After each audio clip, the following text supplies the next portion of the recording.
Hey guys, Moshe the Electric Israeli back with you after a long break, too long, and I was just waiting for the FSD beta 10.69.2 to come so I can make a video about that one.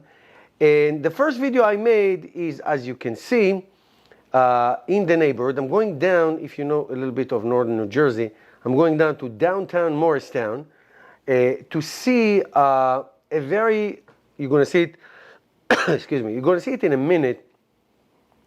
We're going to check out a very challenging left turn. So we're going down the neighborhood, and I am seeing all kinds of improvements, and I'm going to let you know as this video continues what are the improvements that I saw before I made the recording. I've been driving it for a couple of days now.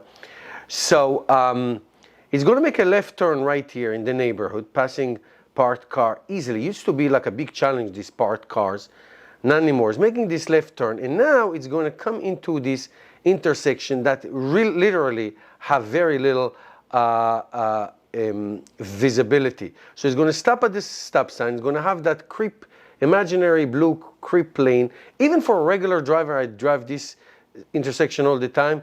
You have to creep a lot and to wait, and you really have to go. So he waited for the car on the right to go, and then aggressively the car proceeded to continue to go down the hill. So driving down this is, I live in a hilly area. If you know the area of northern New Jersey, around Morristown area, a lot of hills and very windy roads, and it's a challenge. It's not those flat roads that you can see sometimes that other YouTubers do. This is very, very challenging. So I can tell you that it is amazing that I would say 6 months ago, 10 months ago, I used to drive these roads on autopilot thinking, oh my God, that is amazing. Today it's not even a thought. So now I can tell you from my experience in the last 2 days with this version and the last few months in the older versions is that the improvement in recognizing pedestrians is very, very advanced. Very, very advanced. Any sign of a cycler or motorcycler or a pedestrian walking or joggers, the car, sometimes a bit even too aggressive, which is okay, depending on the situation. But I can tell you that it has made tremendous progress in that.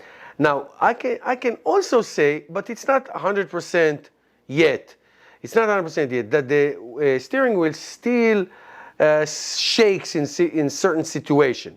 Here's a parked car, is a UPS parked car, passes it, no problem. This used to be like a big challenge a year ago. It would not know what to do, and it will stop, and it will do all kinds of things. It just behaved just like a human driver would, going through this, passing this truck parked on the side, like quarter way onto the road. It's a very steep hill going down. So not a problem at all. That's the point. We're going to get into. I made a video like this on this route many times. So I'm just looking for the improvements of how he made that left turn, that really challenging unprotected left turn. And now we're going to go down the hill and make a right, and then another left with the stop sign. But it's not as challenging as the other one. But it's, you have to creep. And anytime you have to creep to get better visibility, to me, I call it a challenging one. All right, so we're going to see it soon. So if the other versions, the steering wheel would behave as if it was a new driver, just learning how to drive, that was the phenomenon. Now that part, taking wide turns, has improved a lot. It has improved a lot, no question.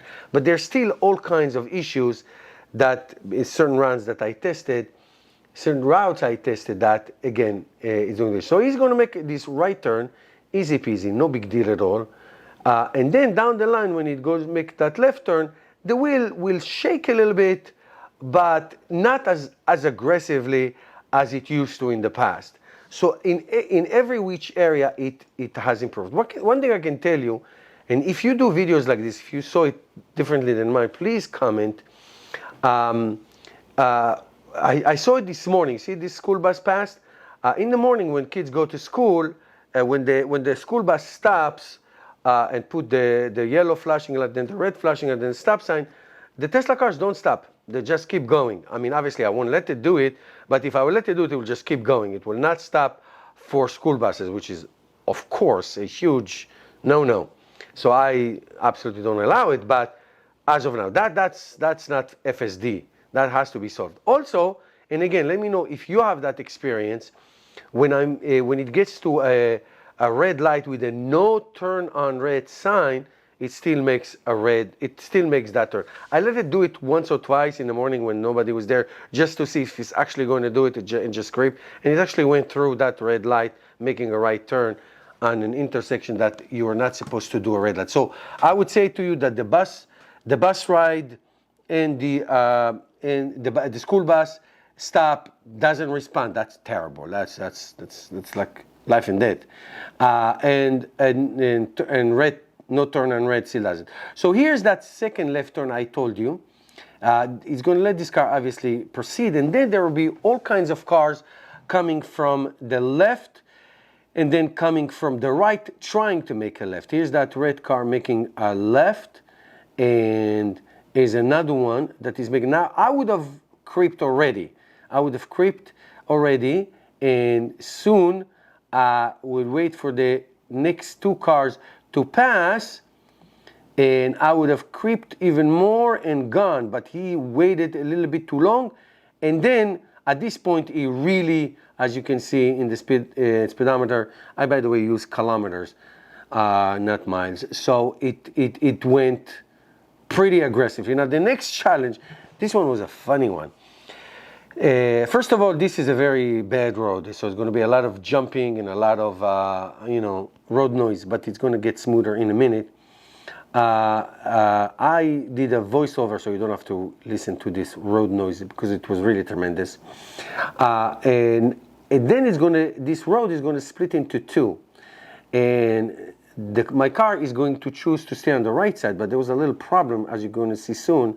There was a police car parked with its lights going. It's not blocking the road or something, but he was like definitely halfway on the road. So if I was driving, I would be right behind that Jeep, not on the right side. But then things get even more interesting. So here's the flashing police car. So the Tesla chooses to go on the right lane. Both of us are going straight. Now there is room for me to squeeze, and I did not intervene at all, except for what you're going to see in a minute. I tried not to intervene at all. So the Jeep goes and he goes ahead of me, which is good. And then I did not brake, and then the car slowed down significantly. So the only thing I did is accelerate it a bit more. So I would do one or two things: stop and let the Jeep really go, and then proceed. Or just to begin with, I would be behind the Jeep, which would have been the right thing to do. It should totally be the right thing to do. But obviously the Tesla didn't do it, which is not good at all. Not good at all. Then we're going to get soon to the end of this trip. Now, the challenging thing is here, you have a lane, and then on the right side you have, it's like parking spot. Now, the Tesla doesn't think, you see the wheel will shake a little bit, the Tesla doesn't think it's a lane because it's parking spot, so I give it a little acceleration. It did go around it from the right, but you see it goes right back to the lane because these are parking spots. But there was nobody parking, so it should have just accelerated and move into the center. All right, so I would give it a grade of a 90%, not 100, not at all. But there are many improvements. Okay, guys, I will make another video soon, and hopefully you enjoyed this one. If you have any comments or feedback, that's important. Let me know. Thank you guys for watching, and I'll see you next time.